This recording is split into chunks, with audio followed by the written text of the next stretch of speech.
तो आज हम करने वाले हैं कि ascertain missing figures bye preparing fix asset account. तो कहने का क्या मतलब है कि अगर फिक्स एसेट अकाउंट के अंदर कुछ फिगर्स हमें मिसिंग है, दी नहीं हुई, हिडन है फिगर, तो उस चीज़ को किस तरह से फाइंड आउट करेंगे। तो इसके लिए हम क्या करेंगे, हम फिक्स अकाउंट बना लेंगे। तो जी मैं ड्रॉ कर रहा हूँ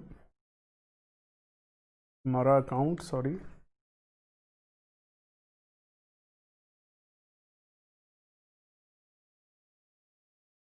अकाउंट बना लेंगे हम किसी भी, जो भी हमारा एसेट है, सपोज हमारा मशीनरी है, ठीक।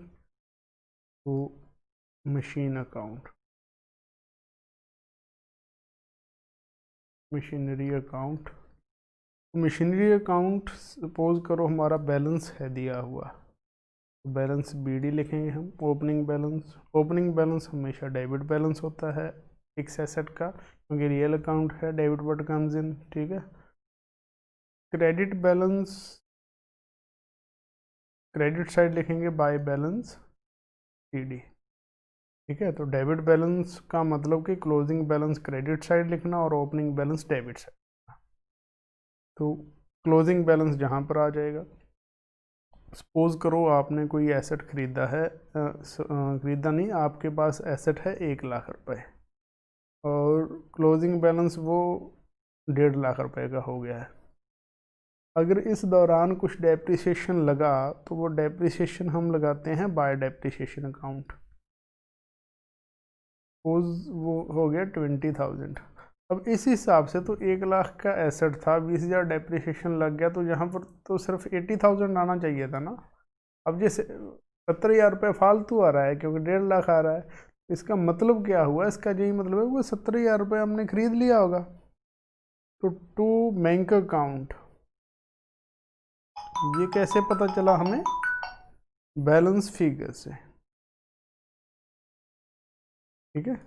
70,000, तो ये 80 नहीं आया, क्यों नहीं आया, क्योंकि यहाँ पर 70,000 का एसेट खरीदा हुआ है। तो इस तरह से हम बैलेंस से फिगर आउट करेंगे।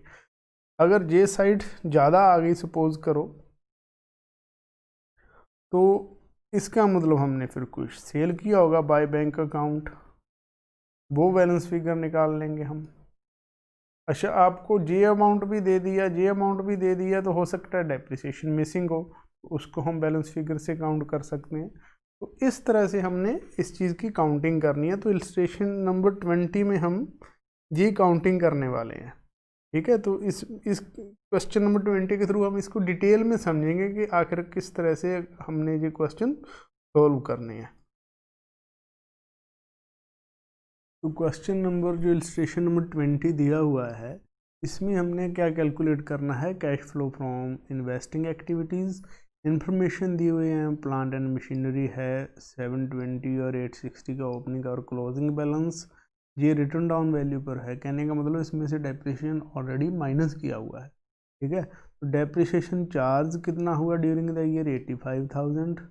और plant and machinery having return down value of 120 was sold for 125। कहने का क्या मतलब है कि एक जो प्लांट एंड मशीनरी थी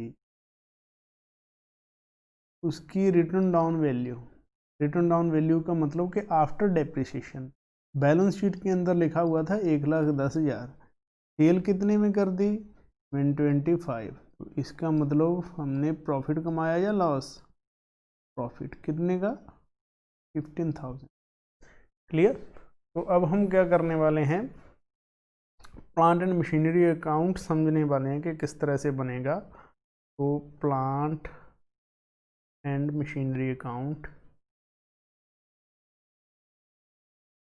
सबसे पहले बैलेंस देखो कितना दिया हुआ है, बैलेंस बीडी, बैलेंस दिया हुआ है 720, 7,20,000। रिटर्न डाउन वैल्यू का मतलब ऑलरेडी डेप्रिसिएशन माइनस है। बैलेंस मैं क्लोजिंग वी लिख देता हूँ क्योंकि हमें पता ही है बैलेंस सीडी कितना है, 860, 8,60,000 रुपया। उसके बाद डेप्रिसिएशन 85,000 लगाया हमने साल के दौरान, हम क्या लिख देंगे, bye depreciation account,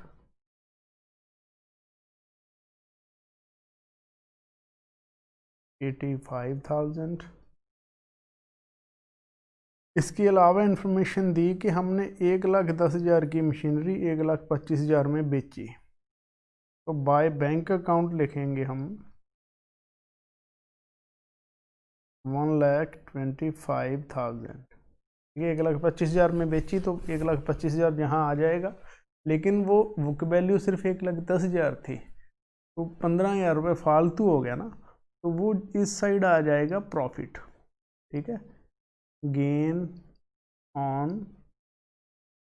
cell of machine,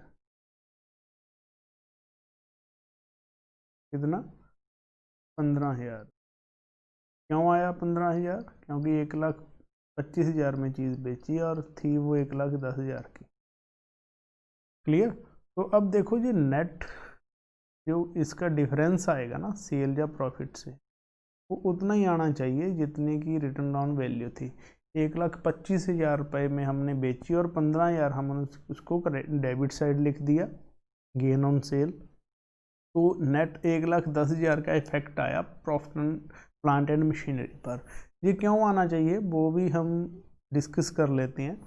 देखो नॉर्मली हम क्या जर्नल एंट्री करते हैं, नेक्स्ट पेज पे कर लेता हूँ इसको मैं। नॉर्मली 1,10,000 की मशीन थी, ठीक है, सेल कर दी 1,25,000 में। अब इसकी अगर जर्नल एंट्री की जाती है नॉर्मल, तो हम क्या करते हैं, bank account debit 1,25,000 to machine account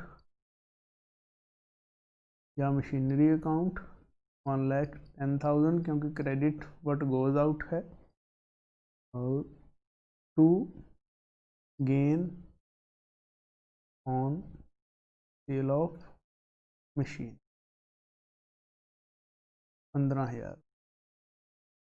और जो नेक्स्ट एंट्री आती है वो गेन को हम प्रॉफिट एंड लॉस में ट्रांसफ़र कर देते, ठीक है। Gain on sale of machine को डेबिट कर देंगे हम 15,000 रुपये, और क्रेडिट क्या हो जाएगा, प्रॉफिट एंड लॉस अकाउंट। इसको हमने कहाँ ट्रांसफ़र कर दिया, प्रॉफिट एंड लॉस अकाउंट में 15,000 रुपये। तो इसमें जो मेन जो एंट्री है, ठीक है, जिसमें आपको कन्फ्यूज़न हो सकती है, वो ये वाली बन रही। अब जो हमने जहाँ एंट्री करी, देखो हमने पोस्टिंग जो की है ना, हमने पोस्टिंग इस हिसाब से नहीं की हुई। एक मिनट में क्वेश्चन पे वापस आ रहा हूँ, और ये ऊपर चला गया था अपने आप। हाँ, अब देखो हमने क्या किया, हमने 1,25,000 रुपये बैंक डेबिट किया और प्लांट एंड मशीनरी को क्रेडिट कर दिया। लेकिन एंट्री में बैंक तो 1,25,000 क्रेडिट है, ठीक है, लेकिन मशीन तो सिर्फ 1,10,000 रुपये ही क्रेडिट थी ना। तो जहां हमने 1,10,000 क्यों नहीं लिखा, इस एंट्री के हिसाब से, इस एंट्री के अकॉर्डिंग पोस्टिंग जहां 1,10,000 की होनी चाहिए थी, ठीक है। तो हमने इस 1,10 की बजाय 1,25 कैसे लिख दिया, वो इस तरह से लिख दिया, क्योंकि जहाँ पर फिगर जो फाइंड आउट करनी है, जो मिसिंग फिगर है, उसको फाइंड आउट करने के लिए हम इस जर्नल एंट्री को थोड़ा चेंज करते हैं। किस तरह से एंट्रियाँ कर रहे हैं अब हम एंट्री कर रहे हैं बैंक अकाउंट डेबिट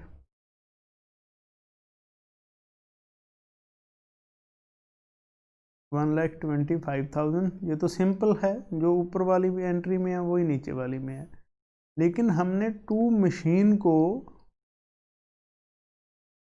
125 लिख दिया 110 की जगह, जहाँ 110 लिखा था ना नॉर्मली जो हम जर्नल एंट्री करते हैं, हमने जहाँ 125 लिख दिया, ठीक है, और एंट्री जहाँ कर दी बंद। लेकिन जहाँ तो फिर गड़बड़ रहेगी ना, हमने 15,000 प्रॉफिट तो दिखाया ही नहीं, उस प्रॉफिट को हम वापस निकाल रहे हैं, ठीक है। मशीनरी को डेबिट कर रहा हूँ अब मैं, कितना 15,000 जो फालतू दिखा दिया जहाँ पर, उसको देखो जहाँ क्रेडिट दिखा दिया 15 फालतू, जहाँ डेबिट कर दिया तो ये अपने आप एक 10 बचा ना। To gain on sale of machine कितनी 15,000। क्लियर। तो एक मिनट मैं इसको बॉक्स में रख देता हूँ ताकि कंपैरिजन हम आसानी से कर सकें। अब देखो ये जो ऊपर वाली एंट्री थी जो हम नॉर्मल करते हैं, इसमें क्या था कि 1,25,000 हमने बैंक में दिखाया, इस एंट्री में भी 1,25,000 हमने बैंक में दिखाया, इस एंट्री में मशीन में दिखाया हमने 1,10,000। अब इस एंट्री में डायरेक्टली नहीं 1,10,000 दिखाया, हमने क्या किया पहले 1,25,000 दिखा दिया और 15,000 हमने डेबिट कर दिया। तो यानी कि नेट जो है मशीन के अंदर वो 1,10,000 ही आया इस क्वेश्चन में भी। ठीक है, तो इस वाली ये जो एंट्री है इससे पोस्टिंग कर रहे हैं हम। अब देखो अब पोस्टिंग क्या होगी, मशीन 1,25,000 पहले क्रेडिट करेंगे। देखो मशीन 1,25,000 यहाँ क्रेडिट कर दिया हमने, उसके बाद मशीन को 15,000 हम डेबिट करेंगे, ये वाला। ठीक है, उसको अब हम डेबिट कर रहे हैं। तो मेरा ख्याल बात समझ आ गई होगी कि इस तरह से क्रेडिट और डेबिट जो प्रॉफिट है उसको किस तरह से किया जाता है। ठीक, अब नेक्स्ट टॉपिक भी इस क्वेश्चन में नहीं है लेकिन अगले क्वेश्चन में काम आएगा, वो मैं आपको अभी बता देता हूँ। अगर बाई चांस लॉस होता तो हम loss on sale of machine इसके क्रेडिट साइड लिख देते। सपोज करो ये 1,10,000 की मशीन थी, वो हमने 1 लाख में बेची होती। ठीक है, जो रिटर्न डाउन वैल्यू उसकी 10 लाख होती और 1,10,000 होती और बेची होती 1 लाख में, तो इसका मतलब 10,000 रुपये लॉस पे बेची होती। ठीक है, सेल करी है हमने 1 लाख में। तो उस केस में जहाँ पर बैंक अकाउंट में 1,10,000 आ जाएगा, सॉरी 1 लाख रुपए में बेची है तो कितना आ जाएगा 1 लाख रुपए आ जाएगा। ठीक है, जितने में सेल की, और यहाँ दिखा देंगे हम, सॉरी जहाँ नहीं, लॉस आ जाएगा 10,000 रुपये।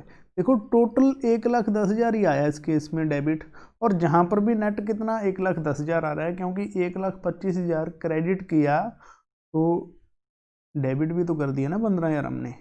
तो 1,25,000 में से ये 15,000 गया, नेट 1,10,000 की मशीन हमारी रिटर्न डाउन वैल्यू की मशीन जा रही है, तो 1,10,000 ही क्रेडिट बनेगा। अगर लॉस पे बेचा है तो जितने में बेची प्लस लॉस दोनों चीज़ें किसके बराबर आएंगे, रिटर्न डाउन वैल्यू के। और अगर प्रॉफिट में बेचा है तो जितने में बेची माइनस प्रॉफिट दोनों चीज़ें रिटर्न डाउन वैल्यू के बराबर आएंगी। तो मेरे ख्याल ये बात समझ आ गई होगी, क्लियर। तो मैं इस चीज़ को मिटा देता हूँ।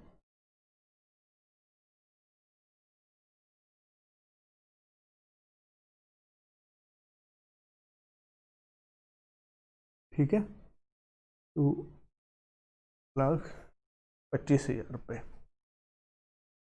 तो अब देखो हमारी, एक मिनट ये लाइन बीच में से मिट गई है, लाइन लगा दूँ। हमारा जो एसेट था 7,20,000 ओपनिंग बैलेंस था, 15,000 हमने प्रॉफिट कमा लिया, तो टोटल आना कितना चाहिए 7 और 8 लाख, सॉरी 7,35,000 रुपये। और आ कितना रहा है, आ रहा है जी 8,60,000, 8 और 9 लाख, 9 लाख 10 लाख, 10,60,000, 10,70,000 रुपये आ रहा है हमारा।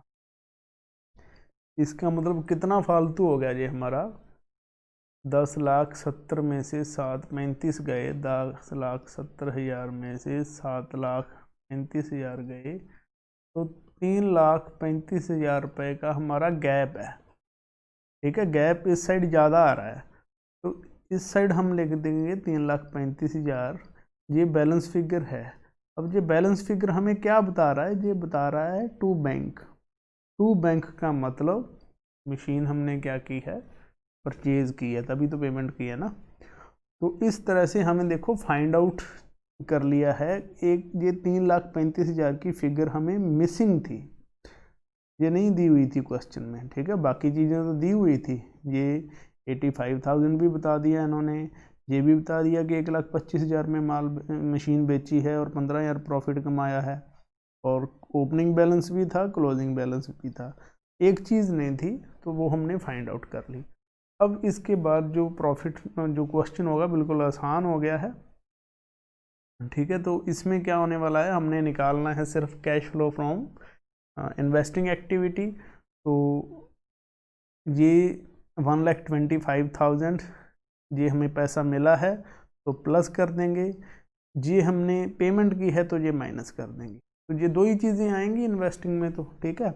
ये गेन है तो ये एक नॉन ऑपरेटिंग आइटम है, ये हम माइनस कर देते हैं, ठीक है। और ये गेन अपने आप इसके अंदर जुड़ गई है, देखो 125 के अंदर ही शामिल है ना, तो ये इन्वेस्टिंग में आ गई है। ऑपरेटिंग अगर दिया पूछा होता तो हम माइनस वहाँ से कर देते, इस क्वेश्चन में पूछा नहीं हुआ तो हम इस चीज़ का कुछ नहीं करेंगे। बस हमें दो ही चीज़ें देखनी है, 125 और 335। अच्छा, डेप्रिसिएशन का अगर इन्होंने पूछ रखा होता है ऑपरेटिंग एक्टिविटी भी, तो हम ये डेप्रिसिएशन 85,000 माइनस कर देते, क्लियर। और ये जो डेप्रिसिएशन, एक बात और है, हमने कहा कि 1,10,000 की रिटर्न डाउन वैल्यू थी जो मशीन हमने 125 में बेची। रिटर्न डाउन वैल्यू का मतलब डेप्रिशिएट हो चुकी है जी, और इस 85,000 में इस चीज़ का डेप्रिसिएशन भी इसके अंदर ही है, अगर इस साल लगा हुआ होगा, अगर इस मशीन पे लगा हुआ होगा, ठीक है। तो वो ऑलरेडी यहाँ एडजस्टेड है। तो हमें मेन दो चीज़ें हैं, 125 और 335, वो हम बुक्स में देख लेते हैं। देखिए नीचे दिया होगा 125 सेल की है और 335 परचेज की है, तो परचेज से माइनस कर दिया, सेल वाली को प्लस कर दिया, तो ये हमारा क्या आ गया, cash flow from investing activity. और ये करंट अकाउंट हमने बना के देख लिया पूरे का पूरा, ठीक है। तो मेरा ख्याल समझ आ गई होगी आपको कि किस तरह से फिक्स एसेट अकाउंट बनाया जाता है और क्यों बनाया जाता है। इसका लॉजिक सारा मैंने आपको समझा दिया, रट्टाफिकेशन वाली कोई चीज़ नहीं है। अगर रट्टा मारोगे तो फिर ये याद भी नहीं रहेगा, क्योंकि बहुत वाइड सब्जेक्ट है अकाउंटेंसी, रट्टाफिकेशन से नहीं हो सकता, इसलिए समझ के करें। और अगर अच्छा लगा आपको ये हमारा एफर्ट्स तो please like, share and subscribe. Thank you.